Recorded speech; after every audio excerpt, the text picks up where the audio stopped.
అందరికీ ఎలా ఉన్నారు? ఈరోజు మీరు చూస్తున్న ఈ దృశ్యాలన్నీ మన కడప ఆంధ్రప్రదేశ్లో జరిగిన దృశ్యాలండి. రావణ్ దహన్ కార్యక్రమాన్ని నిర్వహించారు చాలా ఘనంగా. ఇక్కడికి చాలామంది ప్రజలు వచ్చారు. ఇసుక వేస్తే రాలనంత మంది వచ్చారండి. నాకైతే చాలా హ్యాపీగా అనిపించింది. ఒక నిమిషం గూస్ బంప్స్ వచ్చేసాయండి. నాకైతే నిజంగా చాలా బాగా జరిగిందండి. రావణాసుడిని వధించేటప్పుడు రామనామ స్మరణ చేస్తూ చాలా బాగా నిర్వహించారండి. ఈ 10 రోజులు అమ్మవార్లని చాలా బాగా అలంకారాలు చేసి అమ్మవార్ల అలంకారాలన్నీ చేసిన తర్వాత 10వ రోజు అంటే దశమి రోజు అమ్మవార్లని ఇలా ఊరేగింపుగా తీసుకొని వచ్చి మన కడప నగరంలో నడిబొడ్డైన గోకుల్లాట్ సర్కిల్ సెంటర్లో ఈ కార్యక్రమాన్ని నిర్వహిస్తారండి. ప్రతి సంవత్సరం మేమైతే వెళ్ళి హాజరవుతూ ఉంటామో.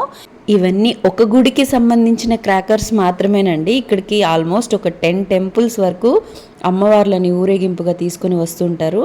మేమైతే ఒక టెంపుల్కి సంబంధించిన క్రాకర్స్ మాత్రమే చూసేసి 2 o'clock ఆల్మోస్ట్ ఒక 3 o'clock అంతా మేము అక్కడ నుంచి వచ్చేసామండి. ఆ టైంలో కూడా ఇంతమంది రష్ ఉన్నారు అక్కడ. చాలా బాగా చేశారండి. రావణాసుడిని వధించేటప్పుడైతే ప్రజలందరూ క్లాప్స్ కొడుతూ రామనామస్మరణ చేస్తూ అసలు ఆ నిమిషం మాకైతే చాలా హ్యాపీగా అనిపించిందండి.